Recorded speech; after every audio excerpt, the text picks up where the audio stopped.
So we're back working on the Datsun. It's been a little while since this car's been on the channel. The last time you've probably seen it, we were doing the head rebuild, completely redoing all the suspension control arms and all the bushings, painting the engine bay, stuff like that. If you haven't seen it, go back and watch it. It's a cool little series we did. And after driving the car for a little bit, my timing chain has become a bit slack. Now, there is a bunch of like methods that Datsun put in where you can like just tighten your timing chain by skipping a gear on the cam gear, but I'm not going to be doing that. We're going to be doing a full timing chain kit, pulling the engine, checking over the overall health of our engine, doing a head gasket, new head bolts, everything. And I just thought to myself, well, I could do everything here and try film it in this tight space. However, it would be a lot easier if we did it where we pulled the RX-7 engine and we worked on the E39 recently. So if you haven't checked out those videos, go have a look. And I could just pull this car out as it is. However, it's a lot easier for me to get wood underneath because there's like a lip here on this container.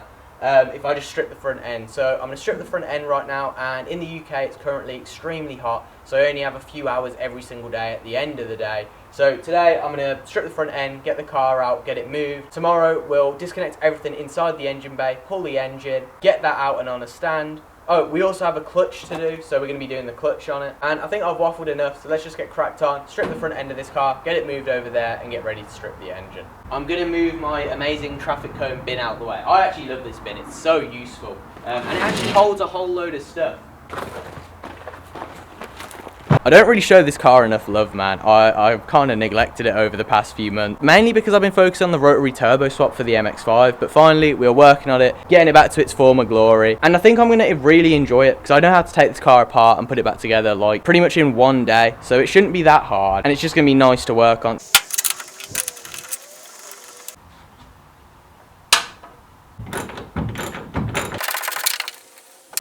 See what I mean? Like, oh, there goes the nut.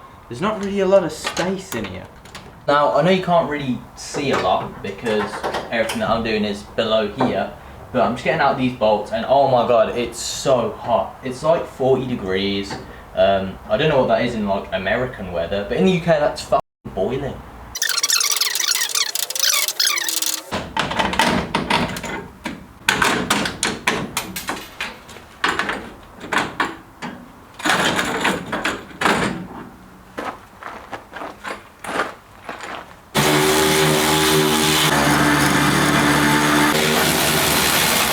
What poop is on the trees? It's going to melt.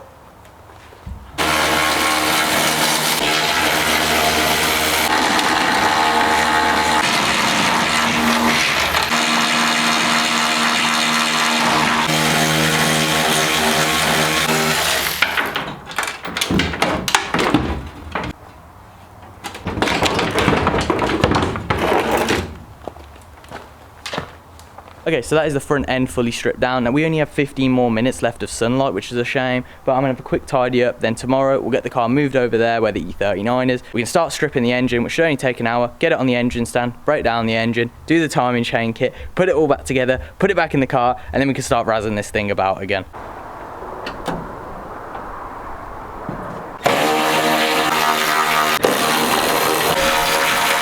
Okay, bring it out. See, we took the bonnet off the Datsun. It's pretty much here. I'll show you. The sun is right there, so there's loads of glare, so I apologise. Yeah, this should be a pretty easy engine port. Obviously, we need to take out the misc motor rad, drain all the fluids. We need to disconnect these fuel lines here, take off the carbs and intake manifold, disconnect the headers from the actual block itself and underneath the car, disconnect a few vacuum lines, and that is pretty much this side. Obviously, throttle linkage as well. Then if we move on to this side, obviously we've got the starter, all the bell housing bolts, a few little wires here and there, but nothing too crazy. This is a 1973 car, and even though it is a carb engine, I've already cleaned up a lot of the rat's nest of wires and vacuum lines, so it's super duper simple. So let's just get started. We only have like an hour or two before it gets too dark to work on the car. So we're going to start by taking off these choke cables, then the fuel lines that connect to the float bowls, then we'll take off the actual carbs themselves, which will release this linkage. Once we've done that, take off the actual intake manifold, which means we have to loosen some of these exhaust manifold bolts, because the bolts that hold them in, some of them are the same. So yeah, pretty simple, pretty easy. Let's just get it done.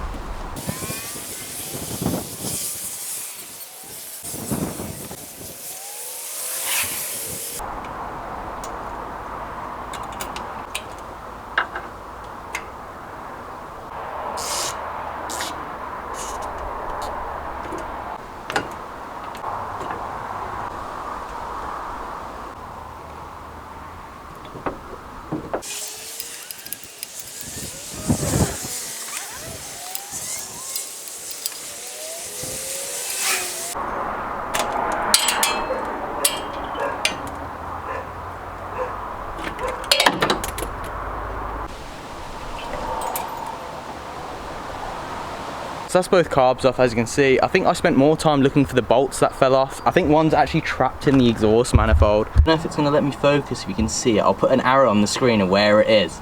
Tell I'm gonna take the carbs off. Something always gets trapped in there. So let's get the intake manifold, let's get the heat shield off, intake manifold off, exhaust manifold off.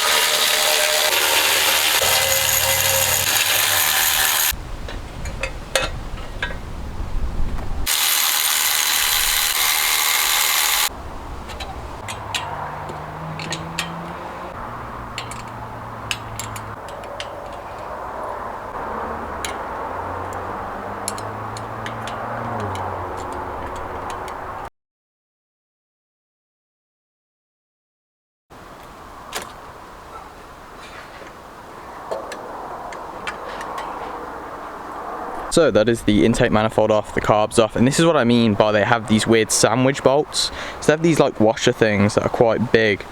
And on the exhaust manifold stud, I don't know if you can see it there, it holds onto the actual exhaust header itself, but also clamps down on where the manifold, the intake manifold sits. So yeah, you have to take these off in order to get that off. But either way, we have to take them off because we're pulling out the exhaust headers.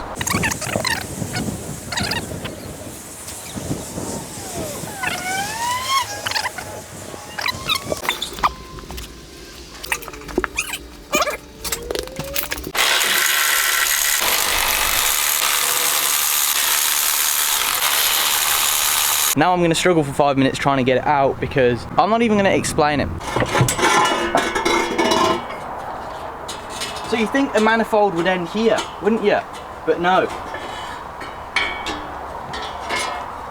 What? Honestly, what in the bodge is this? The welds are as well.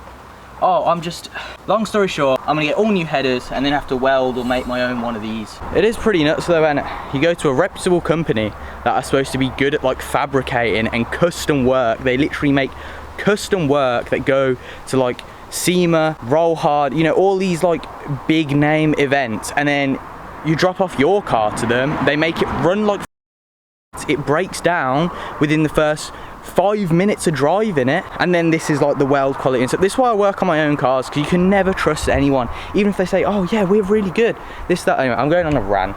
I'm not going to, even though I already kind of have. But yeah, this is why I just do all my own work. Pay a fucking premium and you get work, and you know, rant over.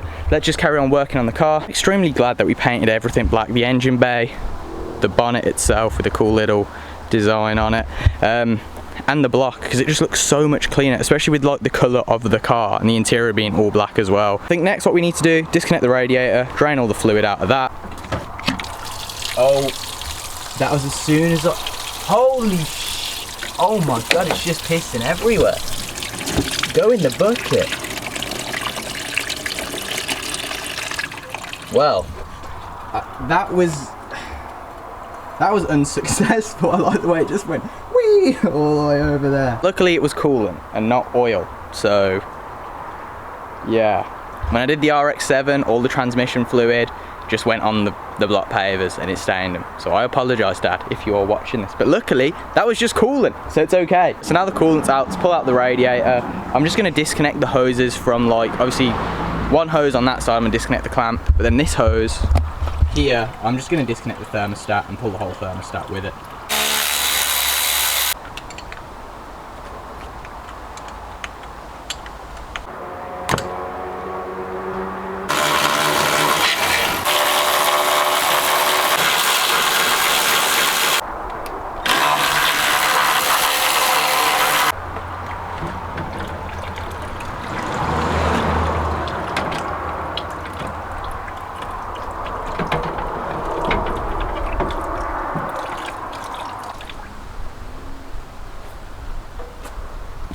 We only have about half an hour left of daylight, if that, so let's quickly get rid of a few things. Let's get rid of the dizzy, let's get rid of the fuel pump and this little fuel filter, the fuel rail itself, and then tomorrow at a similar sort of time for another like hour or so, I can just rip off all of this stuff here and then we can pull the engine. And so just like that, that is everything disconnected that I said. Obviously no more fuel pump, no more fuel rail, no more dizzy.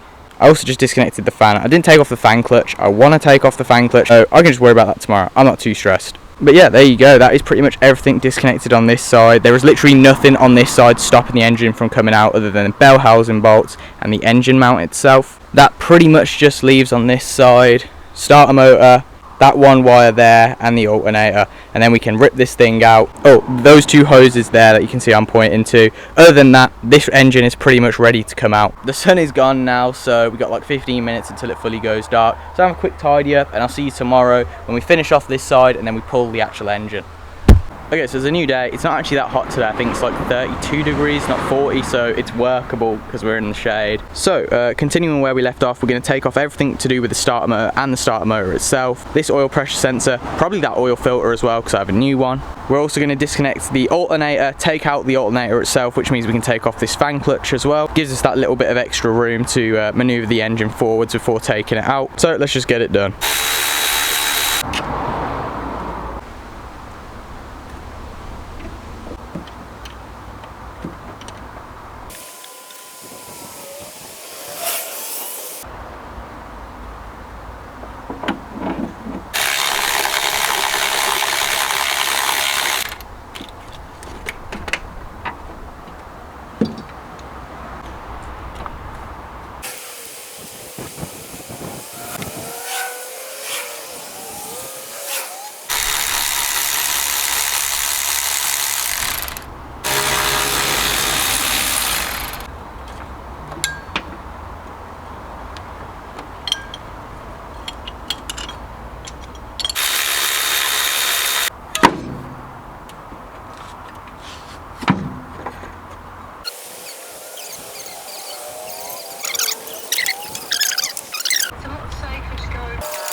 Okay, so that is literally everything disconnected. We took out the alternator, starter motor, all these wires connected here. That pipe I fully disconnected. I was going to take off the fan clutch, but I can't really be bothered. So now all that's left is the bell housing bolts at the back. So we're going to razzle all of those off, get the transmission supported, grab the engine crane, and the next thing you'll see is us pulling the actual engine. Alright, this is the setup we're rocking with. The car was too low for the crane to get under, so we had to jack it up. I've got another jack supporting the transmission, and we've hooked up the crane to the actual engine. Obviously, we've got some stuff to just protect the engine itself. What we're going to do is we're going to put some tension on the engine, disconnect the actual engine mounts, and then hopefully just pull it out. Emphasis on the word hopefully. No, I'm sure it'll be alright.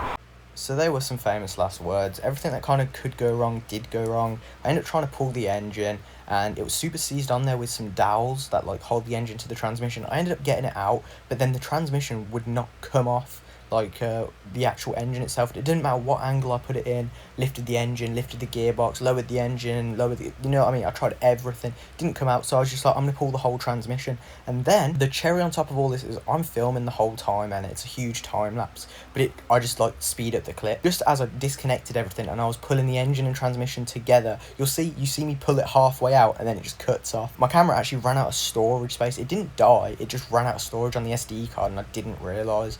It's fine because we're going to be pulling the engine again to go fully forged and all that good stuff. So I'll make sure it's recording them, but it's a bit of a shame because it's my first time pulling the engine and transmission from this car. Would have been a cool clip, but I'm going to stop yapping, enjoy the rest of the video. The next thing you'll see is it on a stand and us like tearing it apart and stuff, checking on the overall health and doing the whole timing chain kit. So enjoy the rest of the video. If you want to like, comment or subscribe, that helps out the channel a lot. We've got a website as well if you want to go check that out. But yeah, enjoy the rest of the video. Thank you.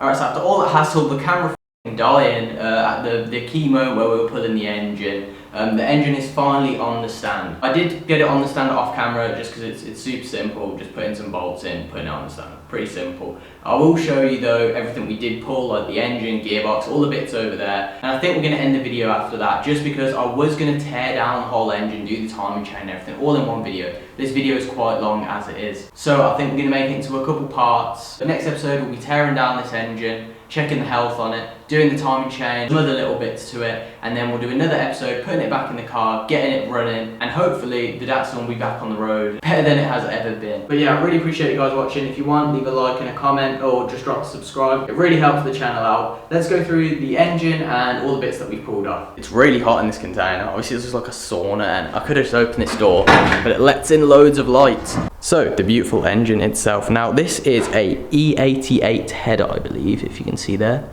Nissan, Japan, very cool. But I'm pretty sure Datsun did a few heads in these. I think the P90 head might be the best one. I might be wrong.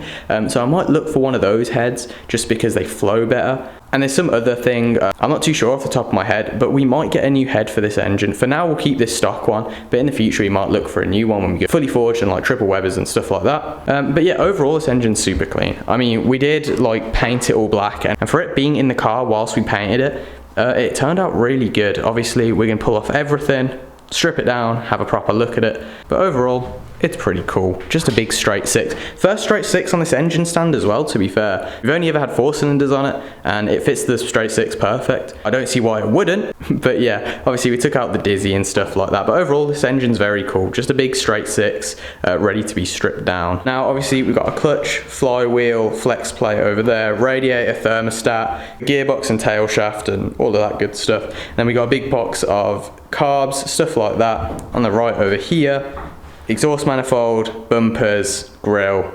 But yeah, that is pretty much all the parts off the Datsun, including the engine. Look forward to the next video where we'll be stripping down this engine, having a look at it, doing the timing chain tensioners and everything, and then we can get it back in the car, running again, and just enjoy the Datsun. Now it's super sunny outside. It's actually way hotter. Oh my God. It's actually way hotter in there than it is out here because it's just like a sauna in there. Stay tuned for more content. Obviously, the Datsun will be the next couple videos, but the MX-5 is finally getting sent off for the rotary turbo to go in, so we can make some progress on that build. As soon as it's back, we can just get it all wired up, fuel lines done, and get it running and driving. So the baby RX-7 build shouldn't be too far, and I have a really cool idea for it. It's been done before, like pretty much transplanting the rear end of an RX-7 onto it. An RX-7 FD, so you know, the cool tail lights. It's definitely possible, but it'll take a lot of fabrication and body work, but I'm sure we'll be able to do it. And then on top of that, I want to put in some RX-7 FD headlights, so the pop-ups there, so they're actually round, and then it will have the rotary turbo carb setup with the FD rear end and the FD pop-ups in. We're still keeping the MX-5 like look to it though. We're not doing like a full transplant of the front end. You'll just have to wait and see. Stay tuned for that. It's gonna be a really cool build, and I appreciate you guys watching. Safe.